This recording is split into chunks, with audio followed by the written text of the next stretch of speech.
কমিটির নেতৃবৃন্দ সকলকে আমার শুভেচ্ছা এবং আমার অন্যান্য যারা আজকে উপস্থিত রয়েছেন সাংবাদিক ভাইয়েরা সকলকে আমার এই আন্তর্জাতিক নারী নির্যাতন প্রতিরোধ পক্ষ এবং বিজয়ের মাসের রক্তিম শুভেচ্ছা। আমরা বাংলাদেশ মহিলা পরিষদের পক্ষ থেকে গত 53 বছর ধরে আমাদের এই নারী নির্যাতনের বিরুদ্ধে আমরা কাজ করে যাচ্ছি। ধারাবাহিকভাবে আমাদের সেই কার্যক্রম চলছে। আমাদের জেলা শাখা রয়েছে 59টি, তার মধ্যে ঢাকা মহানগর একটি। ঢাকা মহানগরে আমাদের যে পাড়া কমিটিগুলো রয়েছে সেখানে আমরা পাড়া কমিটির উদ্যোগে আমাদের গত 25শে নভেম্বর থেকে 10ই ডিসেম্বর পর্যন্ত আমাদের কর্মসূচি চলমান রয়েছে। এই যে আমাদের কর্মসূচিগুলো বিভিন্ন ধরনের নিয়ে থাকে, আমাদের মূল উদ্দেশ্য হলো নারী সমাজকে সচেতন করা, আমাদের সমাজের নারী পুরুষ উভয়কে সচেতন করা, শুধুমাত্র নারীদের জন্যই কাজ করা না। যদিও আমাদের সংগঠন বাংলাদেশ মহিলা পরিষদ, এখানে আমাদের সদস্য যারা রয়েছেন প্রত্যেকে আমরা ভলেন্টিয়ার, এখানে স্বেচ্ছাশ্রমের ভিত্তিতে আমরা কাজ করে থাকি। স্বেচ্ছাশ্রমের ভিত্তিতে আমরা সকল পাড়ায় সকল জেলা শাখায় একইভাবে তৃণমূল থেকে কেন্দ্র পর্যন্ত একইভাবে আমরা কাজ করে থাকি।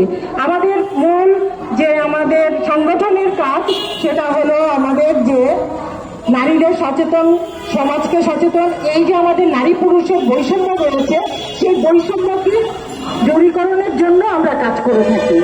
আমাদের আজকে যদিও এটা আমাদের আন্তর্জাতিক নারী নির্যাতন পক্ষ চলছে, সেই পক্ষ উপলক্ষে আমরা আজকে এখানে আপনাদের কাছে এসে দাঁড়িয়েছি। এর আগে আমরা বিভিন্ন আমাদের কর্মসূচিও পালন করেছি। আমরা বিভিন্ন স্কুল কলেজগুলোতে একইভাবে তরুণ প্রজন্মকে নিয়ে আমরা কাজ করে থাকি।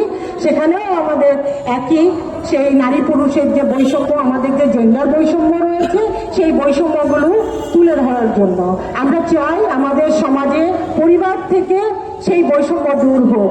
কারণ প্রতিটা পরিবার যখন সচেতন হবে সেখানে আমাদের সমাজ সচেতন হবে এবং রাষ্ট্র সচেতন হবে। রাষ্ট্রকে আমরা যখন এই বার্তা আমরা পৌঁছে দিতে পারবো তখন রাষ্ট্রও কিন্তু সেই পদক্ষেপগুলো নেবে।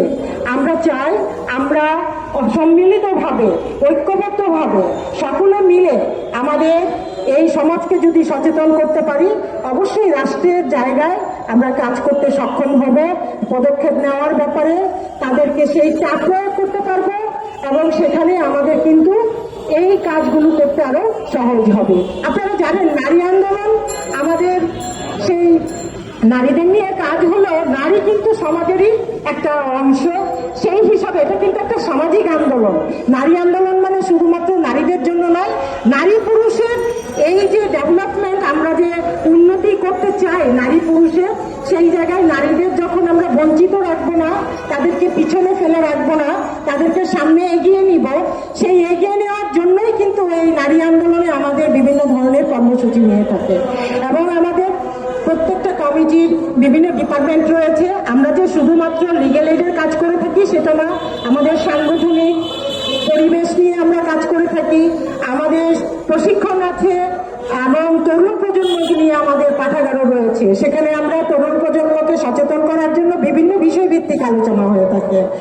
আজকে আমরা দাঁড়িয়েছি আমাদের ঢাকা শহরে বিভিন্ন ধরনের এই যে যৌন হয়রানি এবং নারী নির্যাতন, ধর্ষণ যে হয়ে থাকে, যে ঘটনাগুলো ঘটে থাকে, সেই জায়গায় আমরা কি করে সকলকে সচেতন করব, এটাকে প্রতিরোধ করা যায় এবং প্রতিরোধের জায়গায় যখন আমরা শক্ত অবস্থানে যেতে পারবো, সমাজকে সচেতন করতে পারবো, রাষ্ট্রের জায়গায় রাষ্ট্রীয় ক্ষেত্রে বিচার বিভাগের ক্ষেত্রেও কিন্তু আমরা সেখানে একটা চাপ প্রয়োগ করতে পারবো এবং সেই বিচারের জায়গাটা সুবিচার নিশ্চিত করা যাবে।